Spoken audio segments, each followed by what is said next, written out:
Y tenemos, hay sistemas que toman el valor del tiempo, el valor del dinero en el tiempo y otros que no. Pero igual tienen, sea los valores, sea el método que sea, siempre todos tienen importancia frente a una decisión que a veces es casi instantánea. Cuando las decisiones son muy rápidas, a veces no conviene trabajar con valor actual neto, con tasa interna de retorno, que sí tienen valor, toman el valor del dinero en el tiempo, y sí trabajar, en cambio, con una evaluación instantánea, que puede ser el método de rentabilidad marginal, o también puede ser el periodo de repago de proyectos. Eso. ¿En qué momento, cuánto tiempo va a pasar hasta que el inversionista recupere el dinero que está invirtiendo en el proyecto? Eh, Se hace un poco, para entender toda esta mecánica, tenemos ahí un apunte de matemática financiera, lo estuve viendo recién, está bastante sencillo como para que lo entiendan. Considera básicamente dos situaciones. O sea, cuando yo recibo dinero, obviamente que recibo un préstamo, tengo que devolverlo, y consideramos los dos métodos que hay para devolución de dinero, que es cómo funciona un crédito. Uno es el método de interés simple y el otro método de interés compuesto. En la jerga bancaria, en la jerga mundial, el interés simple es solamente es teórico y el que se usa es el interés compuesto. De todas maneras, en el apunte ustedes pueden ver bien cómo está planteado. Y lo que hacemos todos los años es darle a ustedes el apunte ese que está en PDF y quedar sujeto a las opiniones de ustedes, donde supuestamente ya vieron todo esto en microeconomía. ¿Mm? Justamente le estuve preguntando la vez pasada a la ingeniera Fernanda Gavín, que es la que da ahora la materia, y me dijo que sí, sí lo tiene incorporado. Bueno, me parece que ustedes ya la cursaron antes que ella, no sé si estaba ella cuando la ha cursado, pero teóricamente tienen que haberlo visto. Entonces, a partir de ahí empezamos con lo que sería la evaluación del proyecto. Entonces dijimos que hay dos métodos, métodos objetivos y métodos objetivos. El método subjetivo, como dice acá, es lo que a mí me parece. El primer método es nuestra imaginación, nuestro olfato. Vieron que hay en el planeta, hay algunos hombres de negocio que son mundialmente conocidos, que se han caracterizado por hacer grandes obras, de hacer mucho emprendimiento, manejan mucho dinero, y se manejan en base a su intuición comercial. Bueno, eso, por supuesto que es un método subjetivo más relevante. Y también esas personas que trabajan que tienen un olfato, por lo general pertenecen a alguna asociación grande, o por lo menos importante, quizás no sea grande en el tamaño de cantidad de socios, sino de la capacidad intelectual y de la capacidad de negocio que tienen esos socios, donde un inversionista, socio de este know-how de ideas, pone sobre el tapete que estoy por invertir en un negocio de cuero a partir de la cáscara de banana, qué sé yo. Entonces, los demás dicen, sí, no, mira qué bueno, que ya conozco tal cosa.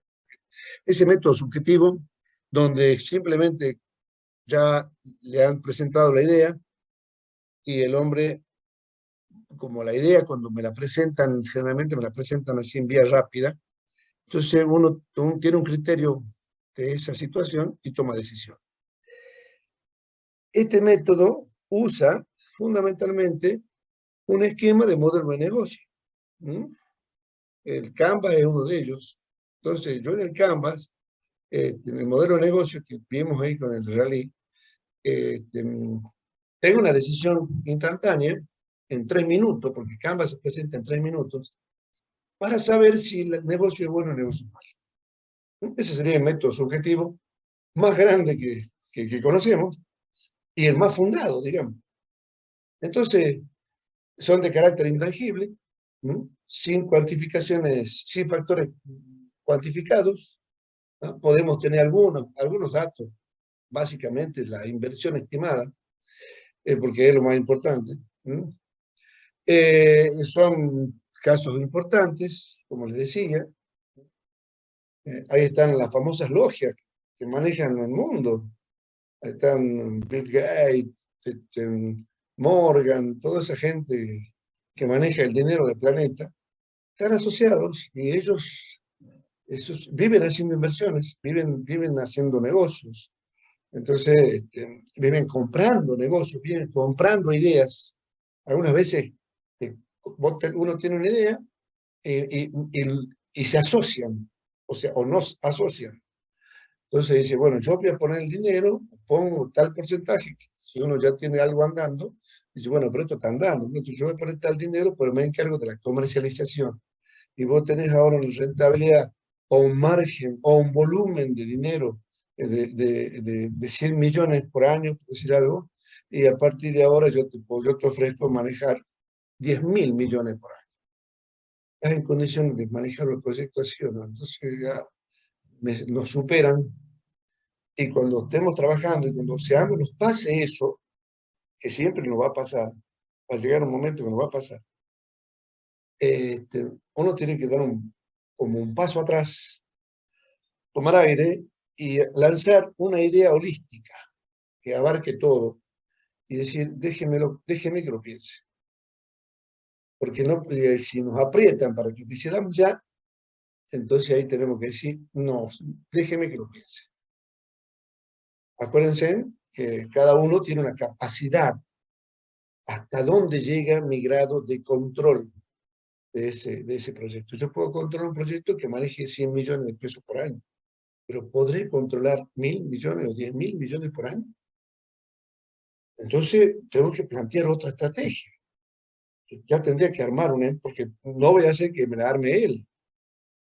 Me roba la idea, después se va a quedar con la idea, y, y yo no voy a tener participación, y lo que me va a dar va a ser migajas. Entonces tengo que decir que espere y volver a plantearlo. Y ahí nosotros nos vamos a posicionar en algún cargo gerencial. Es decir, bueno, yo puedo controlar el proyecto hasta este nivel. Entonces, va a ser una organización, un diagrama de organización de proyecto para ponernos a nosotros en funciones. Y dentro de esas funciones, ver cómo podemos reportar. Entonces, hacemos la contrapropuesta, es decir, déjeme, yo mañana le contesto, porque no hay que dejar pasar mucho tiempo con esta gente, y lo evalúo, contacto a alguien de experiencia, si quiero o no, pero ustedes ya con la experiencia, con la herramienta que tienen ya pueden saber. Entonces decir, bueno, voy a armar una organización solamente para armar el proyecto de este calibre. Entonces vamos a poner un gerente de proyecto o un jefe de proyecto que va a trabajar en paralelo con la gerencia o con la presidencia o con el directorio de la empresa. Pero es otra cosa. Esto va a recibir información de acá y a su vez me van a controlar. Entonces yo organizo esto y digo en 2 etapas, ¿cómo va a ser? La primera etapa, durante el proyecto, durante la ejecución del proyecto en sí. Y la segunda etapa, durante la vida del proyecto. ¿Cuál va a ser mi rol dentro de la vida del proyecto? Lógicamente, que tenemos que armar empresas grandes o modelizar y ver qué funciones podemos cumplir nosotros. Pero con los conocimientos que tenemos, estamos en condiciones de meternos en un brete de tamaña característica. ¿Mm? Así que, pero siempre hay que tener iniciativa para esto, ¿no? Sí, y no hay que tenerle miedo a una inversión gigante si nosotros consideramos que el manejo total del proyecto puede hacerlo, se puede hacer en forma normal o controlada y vamos a tener resultados positivos. Bien, esos son los criterios subjetivos. Donde también dice ahí caso de la imagen de la empresa, qué empresa es la que está por llevar adelante la acción, si la empresa tiene fuste o no tiene, si tiene relevancia o no tiene relevancia, cómo es su comportamiento, durante cuántos años viene trabajando con tal o cual producto y ahora quiere otro producto, ese producto es afín, el mercado es afín. Si es afín, seguramente la empresa sí lo va a hacer. Ahora, si no es afín, la pucha. El caso, yo siempre pongo el ejemplo de la Veloz del Norte, cuando empezó a desarrollarse en los años, en fines del 90, casi principio del 2000. La empresa estuvo, en los años 90, 89, 90, estuvo a punto de quebrar. Se hizo un bajón muy grande y le costó mucho salir. Pero cuando salió, empezó a salir en el año 92, cuando salió la empresa, cuando empezó a retomar con fuerza toda la parte de manejo de viajes, digamos, de rutas que tenía ya concedidas, se dieron cuenta que le quedaba un remanente de dinero importante y tenían que invertirlo como para darle más volumen de dinero a la empresa. Entonces se dedicaron, por justamente el hijo de uno de los dueños, tenía la visión del turismo y de la hotelería. Entonces, como era un muchacho muy responsable y muy metedor y muy de ir para adelante, entonces el dueño de la empresa, Marco Levin, le dijo, a ver, vamos a hacer dos proyectos de hotel. Entonces hizo el Hotel Alejandro, empezó con el Hotel Alejandro, y a su vez también el Motel Swing, que está saliendo para Güemes, la ruta y salida a Sao. Todos rubros, o sea, todo es hotelería, digamos, pero uno un servicio, otro tipo de servicio. Y los dos servicios de alta gama. Y no tenían antecedentes en estos rubros, pero sí tenían antecedentes en el rubro transporte y como empresa, cómo manejaban la cosa. Y además, cómo era su relación con el empleado. Entonces, como todo esto calificaba bien, bueno, consiguieron socios oportunos y largaron el proyecto adelante y hoy está el proyecto, por supuesto, está caminando muy bien. No vamos a contar lo que pasó en el medio, pero siempre hay cosas raras en el medio. Fallece el chico el hijo de Levin, fallece. Tuvo un accidente en la ruta, y bueno, y todo el andamiaje que caía sobre los hombros de este chico, digo chico porque tenía 24 años, y se movía muy bien. A ustedes seguramente capaz que le ha tocado hacer la gira de estudio con la Veloz. Bueno, este chico movilizaba todo eso. Y bueno, en medio de semejante inversión que estaban haciendo, bueno, tuvo el accidente esta persona y fallece. Y eso sí le dio un impasse a la ejecución de esos proyectos, quedaron ahí en el aire, porque el dueño de la empresa dijo, ¿para qué hago todo esto? Si yo ya estoy viejo. Y las hijas que tenían en pareja o en matrimonio con algunos profesionales, con las parejas de profesionales, no les interesaba el tema. Tenían sus profesiones ajenas a la empresa. Y el único pariente que tenía, que se dedicó a la parte de gerencia de recursos humanos, decidió abrir su propia empresa. Entonces quedó solo. Y lo único que le quedaba era este chico, y este chico viene y fallece. ¿Se imaginan el golpe que fue? Entonces a todo esto empezó a trabajar con los hermanos, que son grandes también. ¿No? Y bueno, y así quedó. Y después la parte de ómnibus, recibió una oferta bueno, ellos han vendido el paquete accionario, han vendido una cantidad importante de paquete accionario.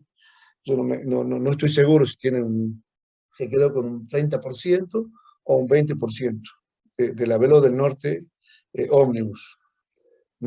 Se le han vendido ¿cómo se llama? A la empresa grande de transporte que hay, que está operando. Chabús. Bueno, no me quiero nombrar.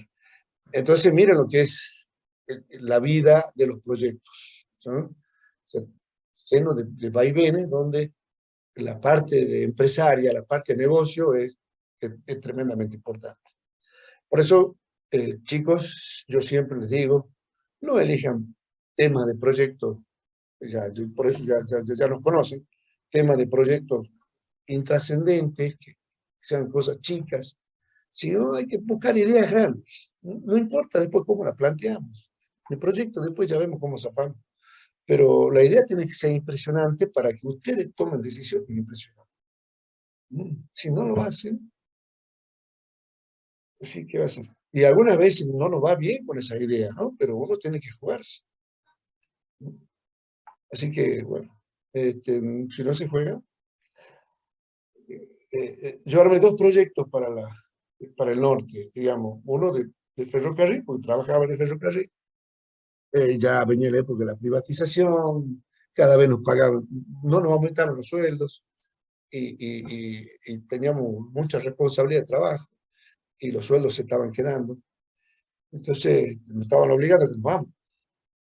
Y un poquito antes que empiece eso, yo empecé a armar un proyecto de regionalización del ferrocarril Belgrano, no ANEA, para tener una salida, para que no vamos hasta Puerto Rosario, o si no hasta Buenos Aires, sino que saquemos toda nuestra producción por Resistencia, por el puerto Barranquera. Y había que invertir en Barranquera. Pero en ese tiempo, el canal del Paraná, todo lo que es la navegación del Paraná, estaba manejada por 4 empresas argentinas. Después fueron tantos los desmanes que han pasado a través de las distintas economías, que ahora las empresas son los mismos dueños argentinos, pero radicados en Paraguay. Y toda la fabricación de barcazas que se hacía en Argentina, ahora se hace en Paraguay. O sea que el negocio es para los paraguayos. Sumado a que los brasileros, porque el Paraná viene de arriba, sumado los brasileros han desarrollado como 20 saltos, han aprovechado el agua de 20 saltos para hacer usinas hidroeléctricas de mediana envergadura. Y eso, el manejo del agua tiene que ser compartido, y la decisión es compartida, y había todo un protocolo para eso, que los brasileños han aprovechado nuestro descontrol, nuestro despilfarro y esto y lo otro, y le han metido. Entonces ahora vamos a ver cómo por ahí se crece demasiado el Paraná y por ahí nos quedamos sin agua. Estamos sujetos al manejo pluvial que hacen los brasileños. Y lo mismo con el Pilcomayo, que viene de Bolivia, nuestro amigo boliviano hace lo mismo. No les importa, ellos lavan las minas de oro, lavan todo el mineral con cianuro, ¡fumba! Y tiran todo, y viene todo el río. Entonces, todo un tema de manejo de cuenca hitícola y de navegación que no hay.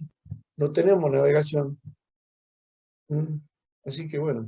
Y eso cuando Américo Vespucio, en el año 1500, entró, se metió con su barco, el barco quedó ahí encallado por el Bermejo, el tipo dijo, en los años 1500, 1600, digo, esto tiene que ser canalizado porque tiene el volumen de agua y el espacio necesario para esto.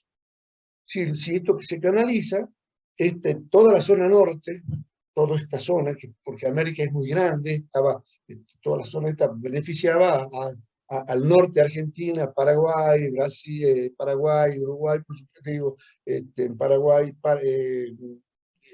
Bolivia, Chile.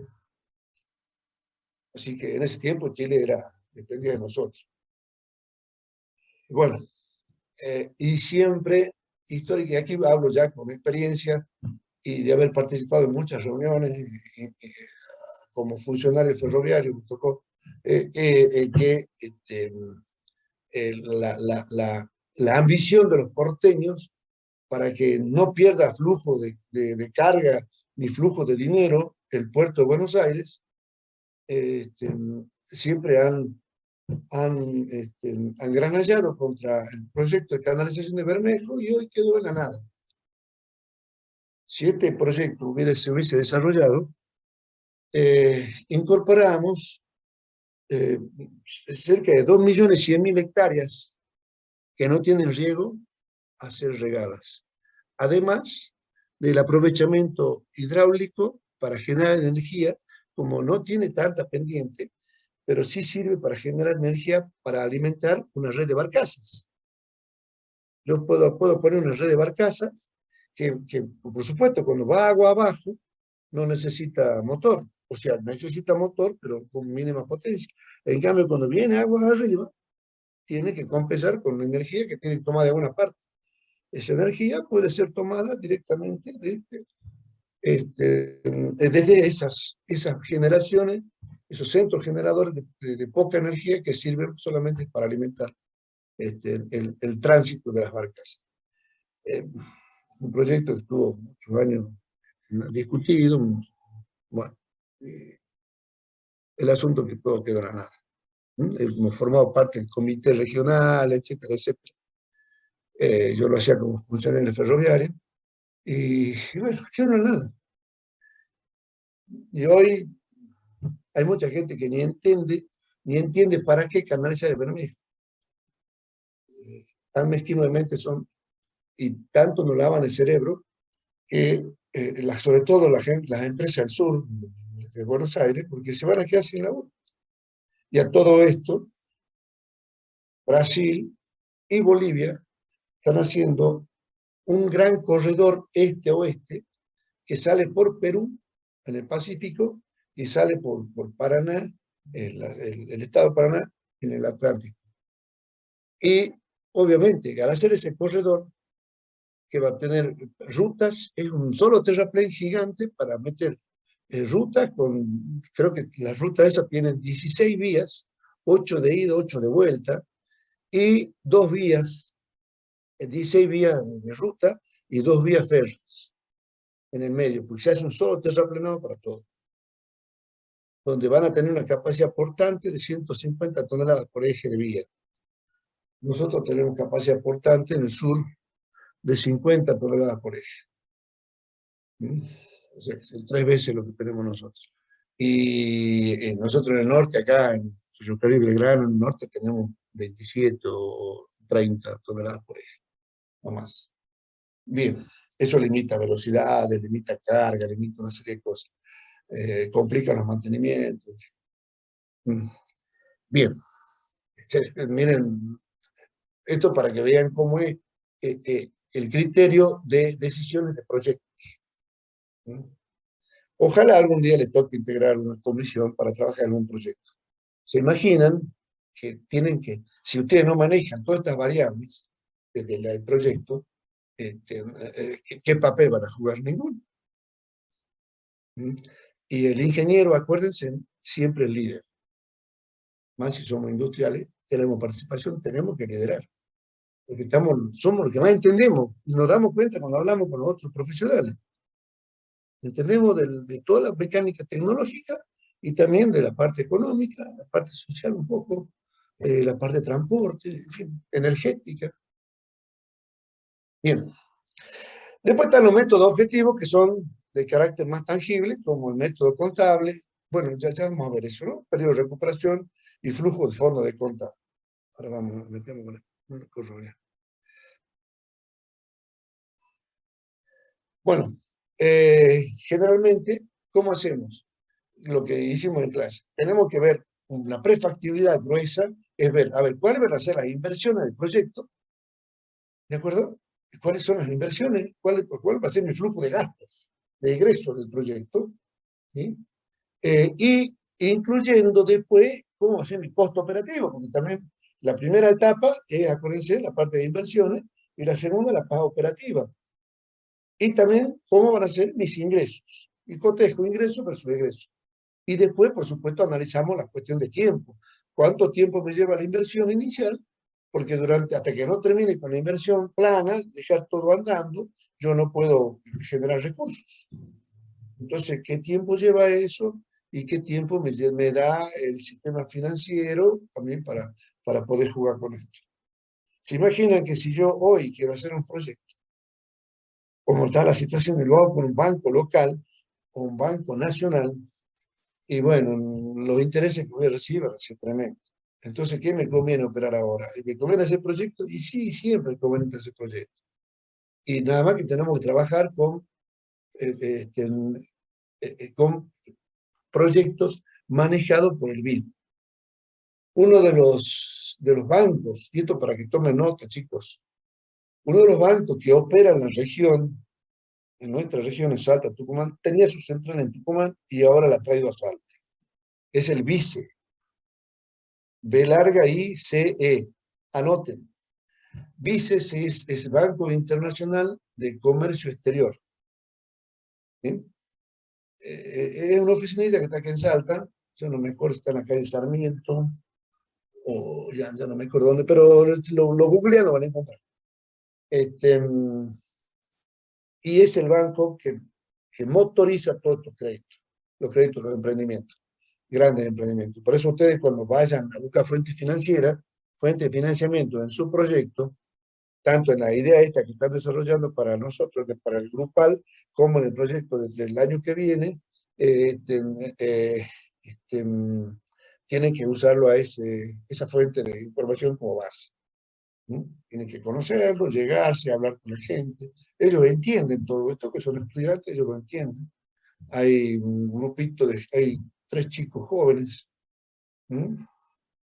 Hay dos, bueno, y ellos son los que le van a dar la,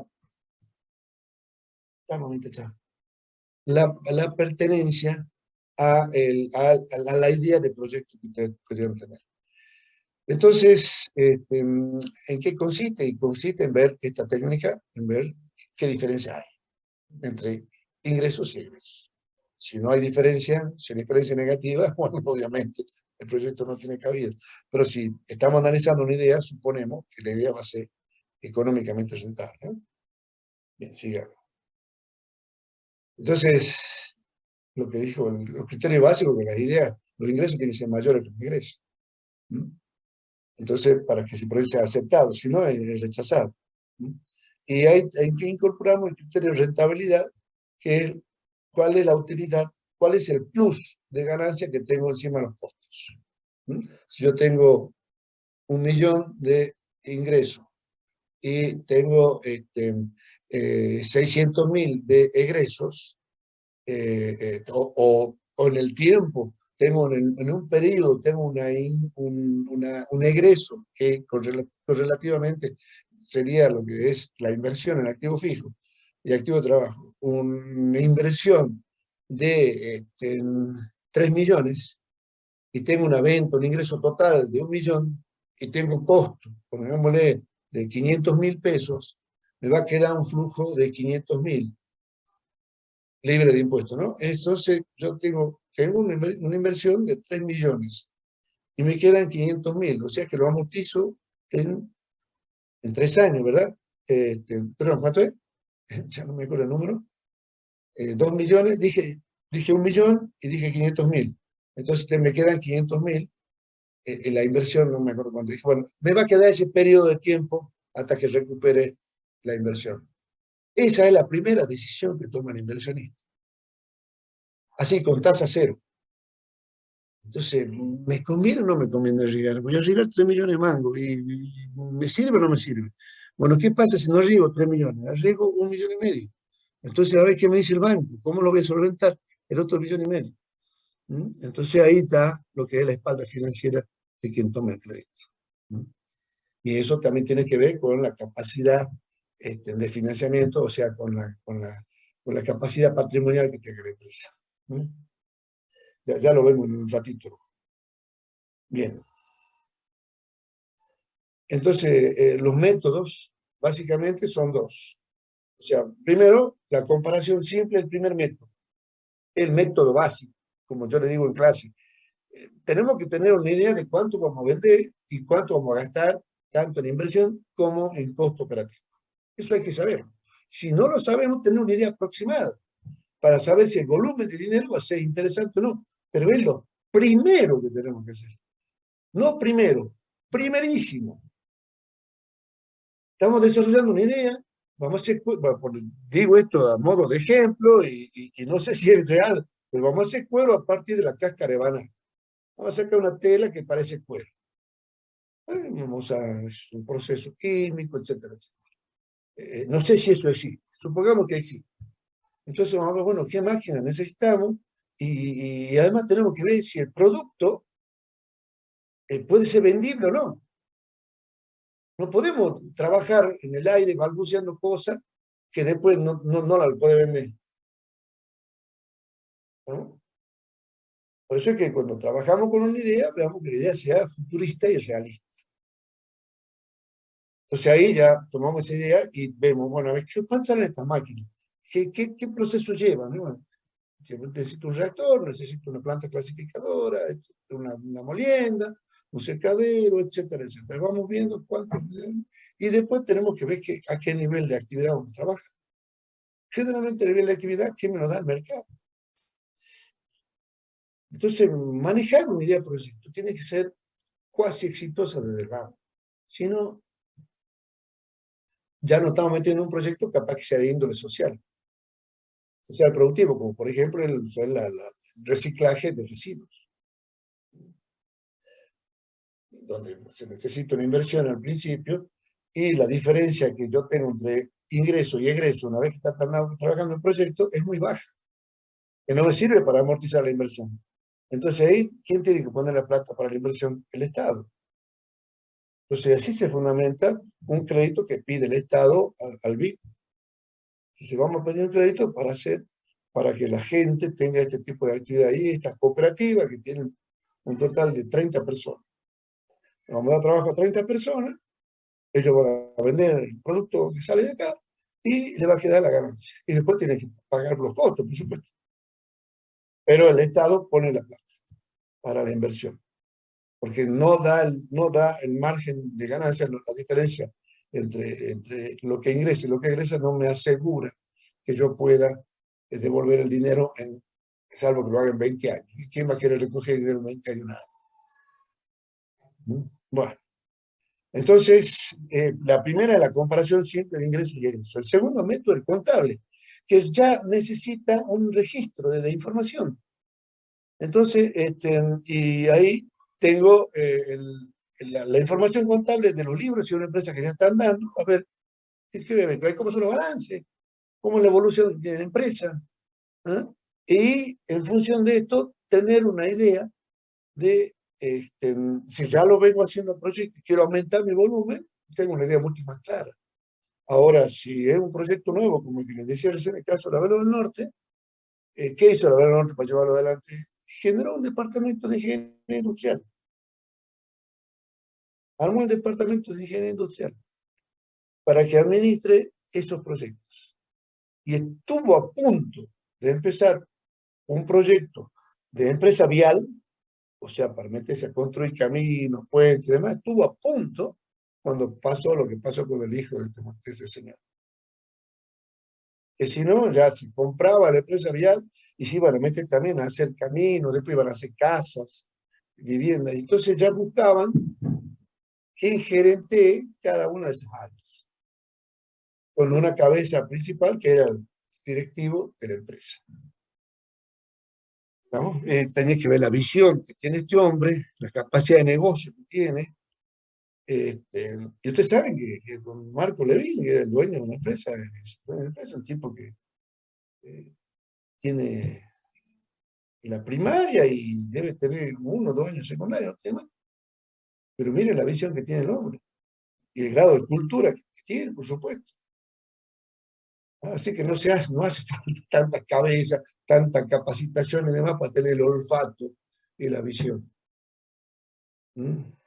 Aquí en Salta también hubo una empresa, se llama Iberia Construcciones, que la manejaba una persona así. Y esta persona era un judío, y él trabajaba con una logia, la logia que le daba apoyo era la corporación de judíos que hay en Latinoamérica. ¿Ah? Y eso se contactan en hebreo. Entonces ellos hacían tour de visitas, como toda Latinoamérica es bonito, demás. Entonces, cada año se juntaban una vez al año, o cuando uno tenía una idea grande y entonces lo quería compartir, y todos actuaban como un banco, ponían plata entre todos. Lanzaban, después esta persona devolvió una parte y la otra parte quedaba como sociedad. Por sin ser banco. No querían declarar como banco, obviamente. ¿Por qué? Porque ya tenés que legalizar muchas. Entonces, cada uno venía cada uno venía lo que tenía la mosca, pum, y ponía la plata. Entonces esta persona tiene que venderle esa idea. ¿Mm? Bien. Este, después tenemos el método de la rentabilidad marginal, que significa, yo estoy produciendo algo. En rentabilidad marginal ya tengo que tener algo andando, ¿sí? El proyecto andando. Pues no puedo sacar rentabilidad marginal de algo que no tengo andando. ¿Se entiende? Bien. Entonces, yo estoy haciendo, qué sé yo, no sé, pulpa de frutilla. Estoy procesando a razón de, voy a decir un número, no sé, que sea 10.000 kilos digamos, 10.000 kilos por semana. Y de repente quiero ver la posibilidad de ampliar mi capacidad de producción con las máquinas que tengo, o tengo que tomar una decisión, si la máquina no me alcanza para meter esa capacidad que me demanda el mercado, ¿qué hago? Entonces, indago en el mercado, veo que tengo un mercado cautivo importante, en lugar de procesar 10.000 kilos, me decido procesar 60.000 kilos, o lo hagamos más chico, 30.000 kilos. Pues tengo que triplicar mi volumen de producción. Obviamente que las máquinas que tengo no me dan abasto. Entonces tengo que pensar en una nueva inversión. Entonces ahí hago la nueva inversión, los nuevos ingresos, los nuevos egresos de ese delta y de toda la empresa, y lo comparo con la rentabilidad que tengo en este momento. Esa diferencia de rentabilidad entre lo futuro y lo actual se llama rentabilidad marginal. ¿Estamos? Bien, eso es lo que vamos a ver, lo vemos mediante una simple forma. O también, como les decía, el periodo de recuperación, en cuánto tiempo yo recupero el dinero que estoy ingresando. Bueno, y después tengo el método de los flujos de fondos de contado, que es el que nosotros usamos siempre, que para sacar el valor actual neto, tasa interna de retorno, índice de rentabilidad neta del proyecto. ¿Ah? Y aquí sí necesitamos toma en cuenta el valor del dinero en el tiempo, y tenemos que usar las herramientas de matemática financiera, sobre todo con las tasas de descuento, las tasas de capitalización. ¿Mm? Yo puedo tomar la rentabilidad de hoy a valor cero con las inversiones futuras. Entonces estoy trasladando con los flujos de fondos futuros, todos los flujos de fondos teóricos, imaginados y planteados, que del año 1, 2, 3, 4 hasta el año 10 o N, y los traigo, todos los fondos los traigo al año cero. Ahí trabajo con lo que se llama valor actual neto. Estoy trayendo todos los flujos futuros a hoy. Y después está el otro, que es el valor futuro neto, que aquí no está puesto aquí, que es al revés. Estoy mandando todos los flujos de fondos a un año determinado. ¿Por qué? Porque yo en ese año determinado tengo previsto, no sé, cambiar de rubro, o desvincularme de la empresa, o venderla, a ver cómo es el comportamiento. Entonces, para venderla, la vendo en el año 5, me quedan 5 años de vida, la vendo en el año 5, y a cuánto la puedo vender en función de la rentabilidad que tenga en el año 5. ¿Ah? Yo tomo decisiones hoy, a futuro, en ingreso a egreso, y en función de la rentabilidad que quiera. Y a la rentabilidad, lógicamente, la voy a comparar con el dinero, con la tasa que yo quiero ganar. Entonces, yo soy inversionista, quiero tener una tasa de ganancia por lo menos superior a la que me da el banco, con un plazo fijo, como base. ¿Entienden? Entonces eso veo cómo va a ser el comportamiento. En función de eso tomo esa decisión. Bien. Hasta acá vamos bien. Entonces, ¿cuáles son los métodos? No, esperen. Vamos a ver el método contable. El primero, que es la rentabilidad neta del periodo. A ver, esperen, yo no sé si lo tengo desarrollado, ya no me acuerdo. Este método de rentabilidad marginal. No, entonces no solamente es. Epa. Método contable. Entonces, el método contable trabaja con la rentabilidad neta, ¿sí? Y el periodo de recuperación siempre. Entonces, ¿qué es lo que tenemos nosotros, ¿no? O sea, ponemos el dinero, vamos viendo qué flujo de fondos vamos a tener al cabo de 2 años, cuál es la inversión, y vemos cómo va a ser con qué tasa ¿sí? Vamos a conseguir un valor, un valor del dinero traído de afuera, de atrás para acá, que nos sirva como referencia para invertir. ¿Qué quiere decir esto? Si yo tengo que poner 300.000 pesos en inversión, yo tengo que ver que esa inversión me genere un valor actual neto de por lo menos 100.000 o 150.000 pesos, o más. Si estoy poniendo 300.000, yo quiero duplicar, en recuperar el dinero, pero llevan teniendo por lo menos un 50% del valor de la inversión. O sea que cuando reciba el dinero teórico, porque a valores actuales, que me dé un valor actual de 150.000 pesos. ¿Mm? Entonces quiere decir que yo estoy recuperando, aparte de lo que invertí, 150.000 pesos más. A una tasa que es la que yo propongo, que es la tasa de descuento o la tasa estándar de aceptación de los proyectos. Entonces, bueno, el segundo, bueno, o sea, este método contable se hace con toda la información del libro que tenemos. Entonces, y analizamos la rentabilidad de todos los activos y ya vimos que los activos son de dos tipos, activos fijos y activos de trabajo. ¿Ah? Tomamos los activos como valores promedio de los libros contables y los proyectamos. Entonces, lo que hacemos siempre, lo que ya vimos en el cuadro de fuente y uso de fondo, las utilidades son afectadas de impuestos, entonces las utilidades solamente las utilidades de venta, ¿no? Son afectadas de impuestos porque yo tengo que tomar el costo operativo y el flujo de ventas, de producción. Entonces, si yo vendo una máquina, no me dedico a vender máquinas, la vendo por única vez y va a ser la vendo porque tengo capaz que ingresar otra. Entonces, ese dinero no entra como flujo de fondo para las utilidades, porque no me genera utilidad. En cambio, lo que viene de compra y de venta, sí, esa es la utilidad que me genera, que está afectada. Después no considera el valor del dinero en el tiempo, porque yo lo puedo tomar a tasa, digamos, puedo hacer un flujo de fondo a tasa 100 para tener idea de lo que estoy haciendo. Y por ahí, si uso otro método como el de la rentabilidad marginal, no uso el valor de dinero al tiempo, porque yo tomo la decisión de hoy, cómo está hoy la planta y qué pasa si hoy hago esta inversión. O sea, haciendo este crecimiento, como les decía recién. Y me sirve y trabajo con los flujos de hoy, suponiendo que hoy hago la compra de esa nueva tecnología. Entonces, siempre en base a su. Bueno, y el periodo de recuperación solo nos dice en qué momento recuperamos el dinero invertido. Bueno, entonces vamos a ver aquí qué es la rentabilidad marginal.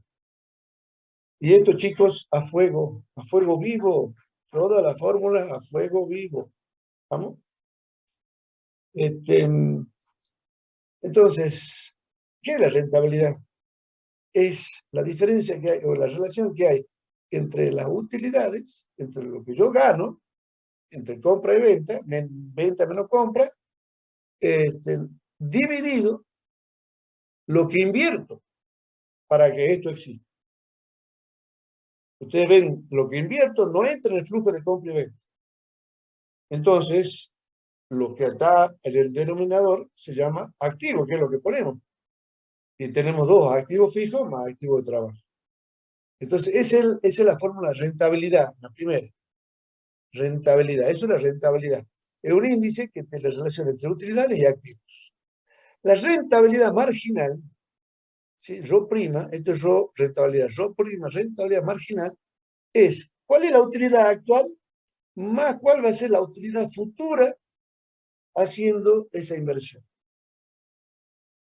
¿Vamos? Dividido sobre lo mismo. ¿Cuál es mi inversión actual o mi patrimonio actual? ¿Cuáles son los activos que tengo? ¿Y cuál es el delta de activos que necesito incorporar para alcanzar esa otra producción?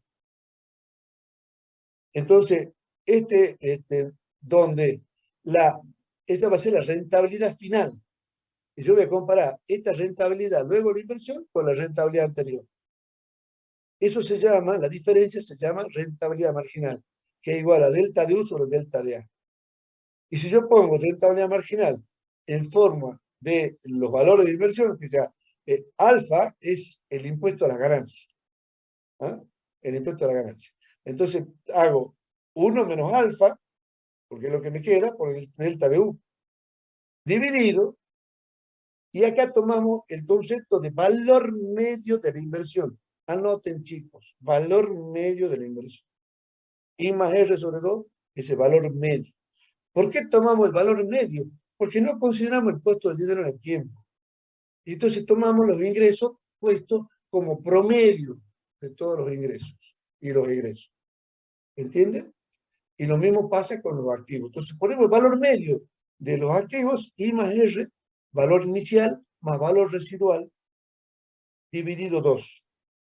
Si el valor residual es 0, será I sobre 2, el valor medio, más el delta de activo de trabajo. Entonces esto es activo fijo, I más R sobre 2, y esto es activo de trabajo. Esta es la fórmula de rentabilidad marginal. A fuego, muchachos, chicos, chicas, a fuego. ¿De acuerdo? Y esta deducción que es tan simple, tan amena, tan llevadera, porque es facilísima, entenderla bien. Vamos a ver los gráficos. Entonces acá, esta es la rentabilidad que yo tenía, esta es la rentabilidad proyectada, que voy a aumentar, y como vemos, la rentabilidad marginal, este ángulo es mayor que este. Entonces, ¿me conviene la inversión o no me conviene? Y sí. ¿Por qué? Porque yo ahora tengo esta rentabilidad. En el futuro voy a tener esta rentabilidad, la línea verde. Entonces, si yo tengo la decisión distinta, por ejemplo, que pasa, ya lo vamos a ver, el caso de desinversiones. Cuando yo estoy en la desinversión, cuando voy a vender un activo, porque voy a decidir contratarlo de afuera o comprarlo hecho. O sea, lo que ese activo, lo que esas máquinas me procesaban, algún subproducto para algún producto o algún insumo para mi cadena de producción, ¿cómo hago? Entonces yo decido vender esta máquina y contratar una empresa que hace lo mismo y yo ocupo ese espacio para hacer otra cosa. Entonces ya incorporo esta materia prima ya semi elaborada. Entonces ahí me estoy desinvirtiendo, estoy perdiendo inversión. ¿Se entiende? Que estoy perdiendo inversión. Y en ese caso también tengo que sacar rentable marginal. ¿Ah? Y lógicamente, si la línea roja tiene más pendiente que la línea verde, no me conviene. ¿Estamos? Bien, entonces saber por qué usamos rentable marginal y entender este gráfico, que ya todos lo entienden. Ya, a esta altura del partido, yo que me puedo explicar la matemática a ustedes. ¿Estamos? Es lo que yo no sabía que venía diciendo. Bueno, eso es lo que le acabo de decir. ¿Ah? Que tenemos una máquina y hemos decidido contratar la tercera. La realizábamos antes con activos propios, ahora la usamos con tercera. ¿De acuerdo? Entonces ahí estamos desinvirtiendo. Y lo mismo, ahí está la fórmula. ¿Qué es lo que pasa? ¿Ah? ¿Qué es lo que está pasando? Entonces yo tengo que ver, si yo voy a hacer esto, ¿sí? Y esta va a ser mi nueva rentabilidad futura, ¿hasta dónde me llega el valor de esa rentabilidad futura?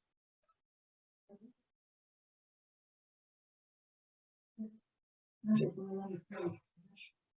Bueno, a ver, chicos, vamos para un ratitito, pues tengo que ver un trabajo que estoy haciendo en mi casa. Ya vuelvo, un ratito vuelvo. Espérenme 5 minutos, cortamos 5 minutos. Inversiones gigantes, liberales, y también el retorno a la inversión no se hace tan largo, ¿no? Es tan corto, digamos. Distinto es el caso de la minería, y menos la minería salteña, que están operando en sal. Aquí se invierte, al principio la inversión es alta, porque es más que nada trabajo de sondeo, de exploración, de cateos, de análisis de laboratorio, de muestras, etcétera, etcétera, hasta que está ubicado bien el yacimiento. Una vez que ese yacimiento está ubicado, ya puede empezar el periodo bueno, por supuesto se preparan las infraestructuras, las caminerías, todas las cosas esas que se necesitan, Y por lo general, ¿qué se hace? Se pone un galpón, oficinas, toda bien resguardada del viento, y se invierte en la tecnología para el proceso, y al poco tiempo, como los minerales nuestros a valor bruto tienen un bajo valor, lo que le pagan al Estado es nada, una política errónea de nuestro Estado. Empiezan a exportar ese mineral, que lógicamente en los papeles aparece como que exportan a valores del mineral, que son a veces valores simbólicos. Pero en realidad, si habría un mínimo procesamiento del mineral, al haber un mínimo reprocesamiento del mineral, ya la rentabilidad o el valor que toma ese mineral procesado aumenta básicamente, fácilmente, un 200%, mínimo, de ahí para arriba. Entonces, un kilo, una tonelada de mineral puede tener, para que tengamos una idea, procesado un rendimiento de una tonelada de la materia prima, de todo el recurso, unos 3 kilos de mineral puro, que es un 3% de ley. Un 0,3% de ley. Si yo, además de ese mineral, ¿qué es lo que pasa en realidad? Todas las empresas vienen a declarar que van a sacar litio, ¿verdad? Pero también están sacando oro, plata, oro. Ellos no pierden nada y no lo declaran. Por eso, supongamos que sigamos trabajando así, al sacar ya la sal de litio, ya la sal de litio no es lo mismo que el mineral. Ustedes se imaginan que al principio, cuando estaban los mineros salteños procesando el sulfato de sodio, quedaba como reserva, como residuo, toda la ganga, todo el mineral, todo el volumen de tierra procesado, y ya le habían sacado, en sodio teníamos una ley aproximadamente de un 16, de un 20% máximo. Entonces, a una tonelada le sacaban 200 kilos de sodio, sulfato de sodio, porque los hacían reaccionar con reactivos, todos ácidos.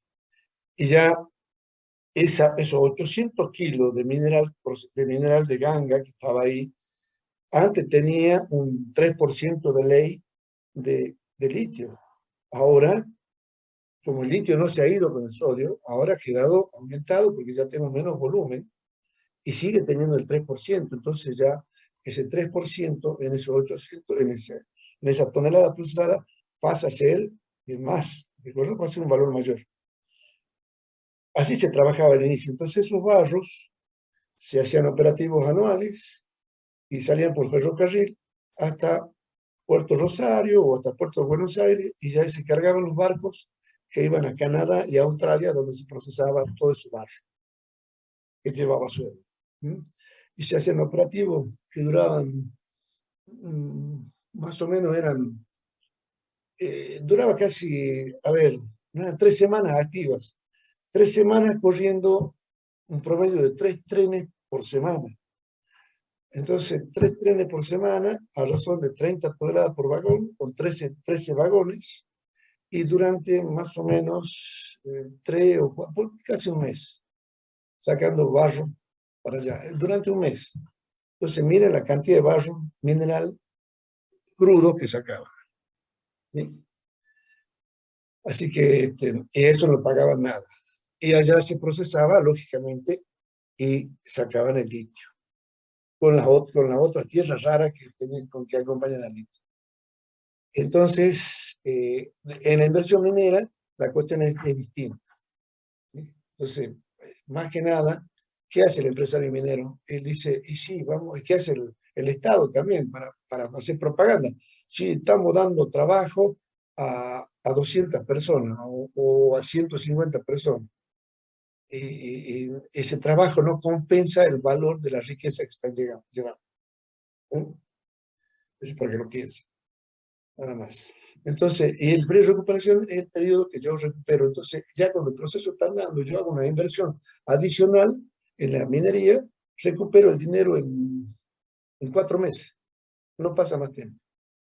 O sea que ya el riesgo de la inversión está latente solamente al inicio de la vida útil. Después, cuando ya tengo el proyecto andando, cuando ya he ubicado bien cuáles son las tierras que tienen alojado el mineral y cómo voy a explotar esa tierra, o sea, cómo la voy a procesar, con dinamita, con pala cargadora, con túnel, con lo que sea. Entonces, después que está, cuando ya está ubicado, ya la cosa se hace más sencilla para eso. Entonces, si no insertamos en un proyecto minero, imagino que se pueden insertar porque hay muchas empresas mineras que demandan trabajo en la zona, sobre todo de profesionales, tienen que entender qué es lo que está pasando y es bueno también que ustedes entiendan cuál es el objetivo y la política de la empresa y que entiendan qué está haciendo la empresa. No digo para hacer problemas, sino simplemente para ver dónde está la ganancia y por qué operan de esa manera. ¿Y qué pasaría si Argentina de repente le pone las mismas condiciones que le ponen los bolivianos? O los chilenos. Los chilenos tienen menos exigencia que los bolivianos, pero mucho más que nosotros. Bien. Entonces, eso es lo que sirve de periodo de recuperación. ¿Y cómo se calcula? Bueno, hay que tonto ponerlo, se calcula dividiendo el, igualando, perdón, la inversión a los flujos de fondos, que es lo que está ahí en la parte de arriba. ¿Mm? Listo. El método de flujo de fondos descontado, que toman lo que es el BAN, el TIR y el índice de rentabilidad neta, que es lo que vamos a estudiar ahora. ¿Mm? Entonces, esto es un formato clásico de cómo sería un flujo de fondos. En el periodo cero, como ven, tengo el flujo negativo. ¿Por qué? Porque estoy invirtiendo, estoy por debajo de la línea esta del tiempo.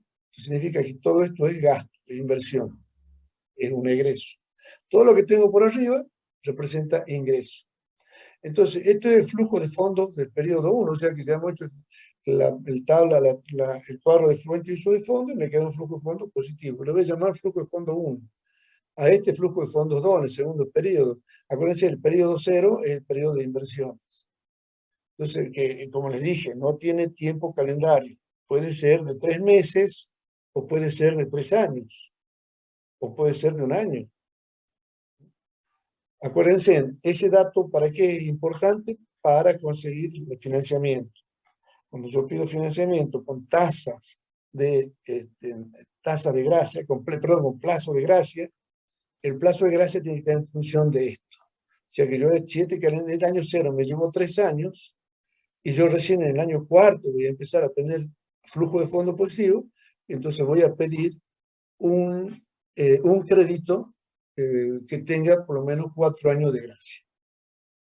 Entonces, a partir del año cuarto yo comienzo a devolver el dinero, el capital más interés.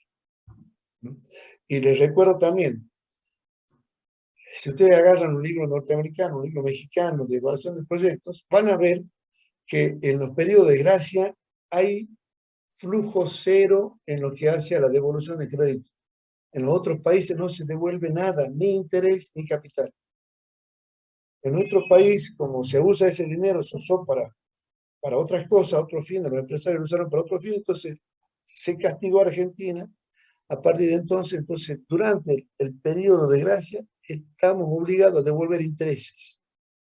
Y para devolver intereses resulta que hay que recurrir a otro financiamiento, porque los intereses son importantes. Entonces nosotros, en los periodos de gracia, sí devolvemos intereses. Después vamos a ver un ejemplo cómo lo hacemos. Entonces, ¿cómo es la estructura de flujo de caja? Ingresos sujetos, como lo que vimos ya en clase. ¿Ah? Ingresos sujetos a impuestos, todos los ingresos que hacen a la operatoria de compra-venta y de producción. Venta de producto, no venta de maquinaria, que acuérdense, no estamos para vender maquinaria, estamos solamente para vender producto. Lo que sea. Entonces, se suman los ingresos sujetos a impuestos, que son los provenientes de las ventas, y de algunas ventas especiales, en el caso que andamos maquinaria. Cuando vendemos maquinaria, tenemos que tomar en consideración que ingresa como dinero proveniente, el dinero afectado de ganancia, si estamos vendiendo por encima del valor de libros. Cuando vendemos una máquina, si la máquina tiene 5 años de vida todavía, vamos a ver cuáles son los valores del libro que tiene con la amortización lineal. Hacemos inversión inicial menos el valor residual, dividido el número de años y multiplicamos por el número de años que han pasado, me va a dar cuál es el valor del libro que me queda.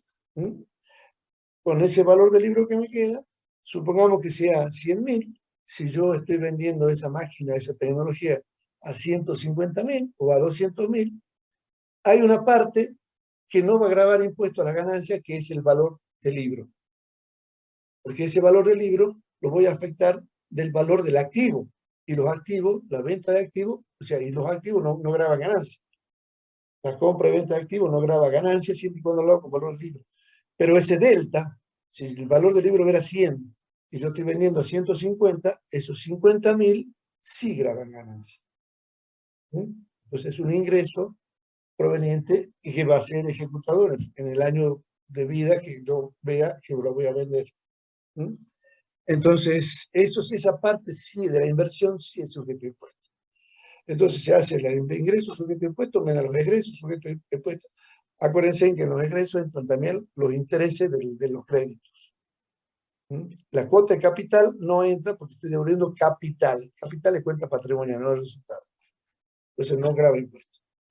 ¿De acuerdo? Entonces hacemos menos los egresos sujetos a impuesto, menos los gastos no desembolsables, porque estamos considerando que la amortización también va a ser, es un costo, de parte por la ley de contabilidad lo reconoce como tal, y acuérdense que la uso solamente para hacer mi costo más alto, de modo que la diferencia, o sea que el saldo afectado de impuesto sea menor, o sea que paguen un impuesto menor.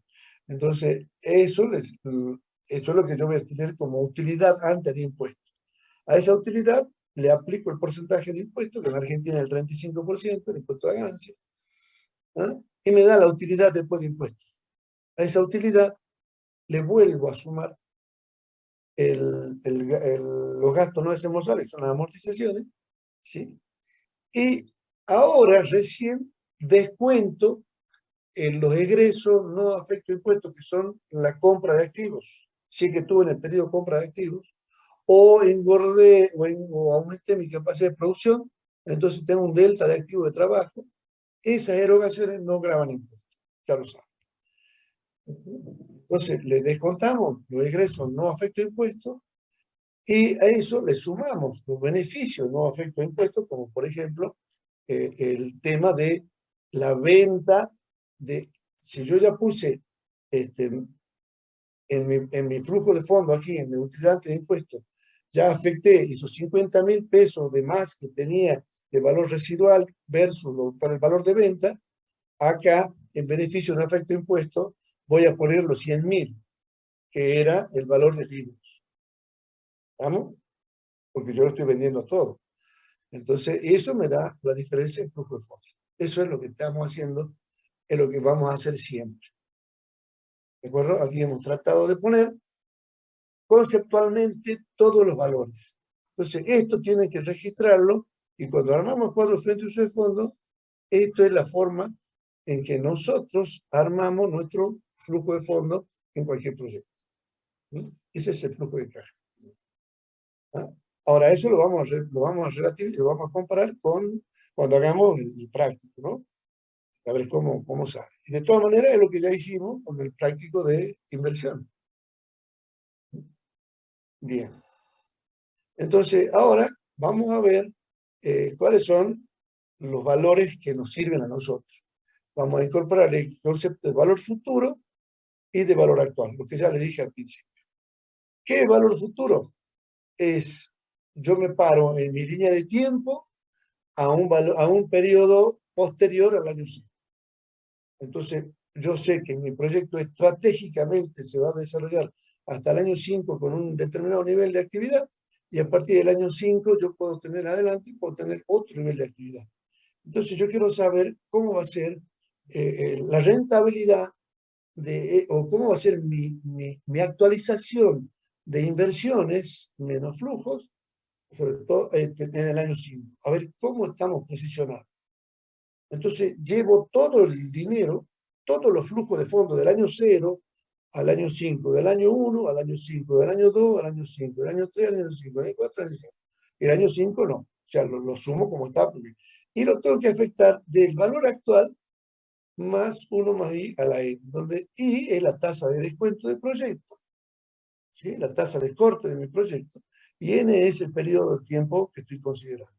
Si estoy tomando el valor actual del periodo 1, lo estoy llevando, entonces N va a ser 4. Si estoy tomando el valor actual del periodo 2, N va a ser 3. O sea, el exponente va achicándose. Distinto es la fórmula de valor actual. En mi línea de tiempo tengo los flujos de fondo de los años 1 al año N, del año 0 al año N. Entonces yo estoy trayendo todos los flujos de fondo del año N, N-1, así, al periodo 0. Y a ese valor lo divido sobre 1 más I a la N. Lo que ocurre es que cuando yo estoy en el periodo 0, a la inversión, si cualquier número elevado a la 0, ¿cuánto me da? 1.